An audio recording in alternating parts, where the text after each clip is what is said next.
यह कहानी शुरू होती है जब कुछ अंग्रेज़ शिकारी भारत के किसी जंगल में शिकार पर गए। उस जंगल के बाहर एक डाक बंगला था और उसमें पहले से ही कोई बड़ा अंग्रेज़ अधिकारी ठहरा हुआ था। इन अंग्रेज़ शिकारियों को जंगल के बीच बने घने पुराने डाक बंगले में रुकना पड़ा। इस डाक बंगले का रखवाला अपने परिवार के साथ रहता था और डाक बंगले में रुकने वाले लोगों की सेवा किया करता था। इस रखवाले के परिवार में उसकी पत्नी और एक 14-15 साल की एक लड़की भी थी। एक शाम जब अंग्रेज़ शिकारी शिकार करके वापस डाक बंगले पर आए तो नहा धोकर पीने बैठ गए। पीने के बाद उन्हें इतनी चढ़ गई कि वो लोग पूरी तरह से बहक गए और उस रखवाले को गोली मारने के बाद उसकी बीवी तथा बच्ची के साथ रेप कर डाला। इन पापियों को नशे में कुछ भी पता नहीं चला।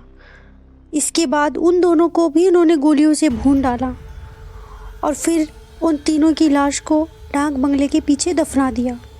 यह बात आई गई रह गई। अंग्रेज़ों ने फिर कुछ दिन के बाद वहाँ कैलाश नाम का एक नया सेवक रख दिया।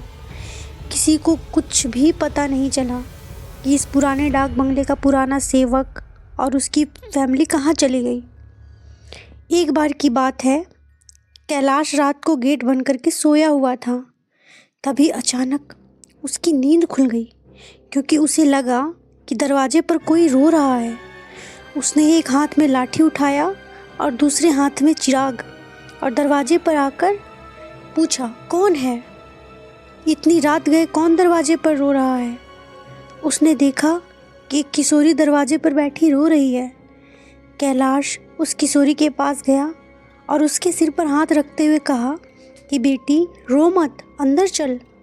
फिर उसने उस किशोरी के अंदर आने पर उसे पीने के लिए पानी दिया और पूछा, बेटी तुम कौन हो और इतनी रात को अकेले इस जंगल में क्यों भटक रही हो?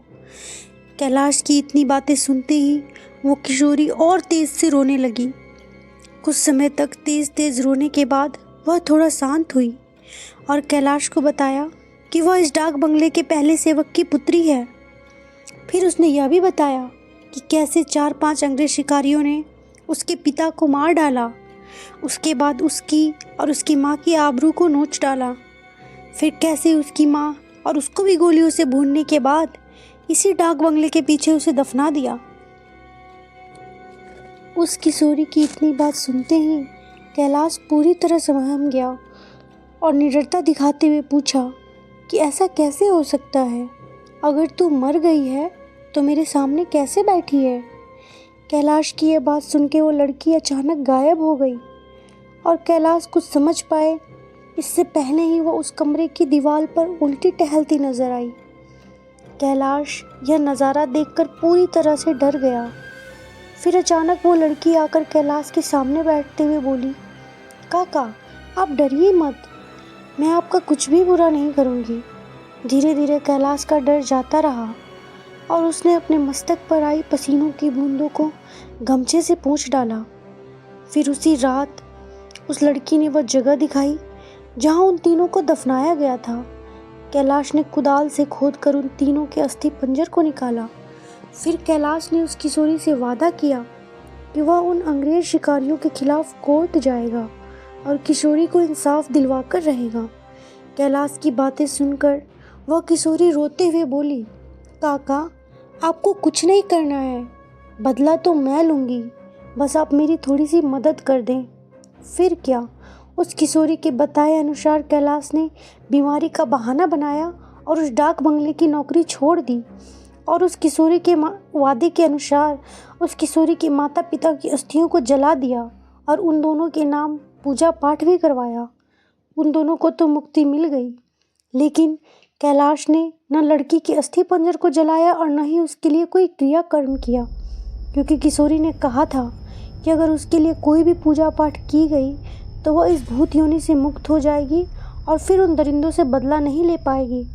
समय बीतता गया और अब उस डाक बंगले में कोई नया सेवक आने को भी तैयार नहीं होता, क्योंकि कैलाश वहीं आसपास मंडराता रहता और नए आने वाले सेवकों को भूत की कहानी सुना के भगा देता।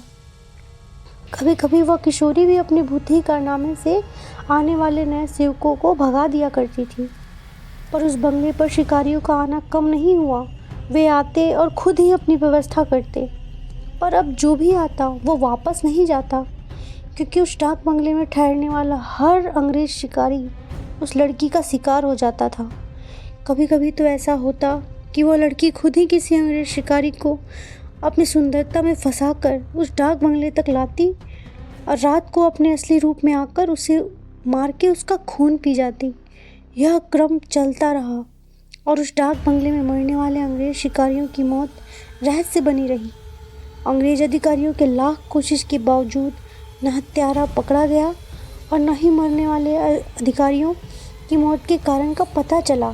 धीरे धीरे यह खबर आसपास के क्षेत्रों और अंग्रेज शिकारियों में फैल गई कि पुराने डाक बंगले में रहने वाले शिकारी रात को सोते तो हैं, पर वह दिन का सूरज नहीं देख पाते हैं।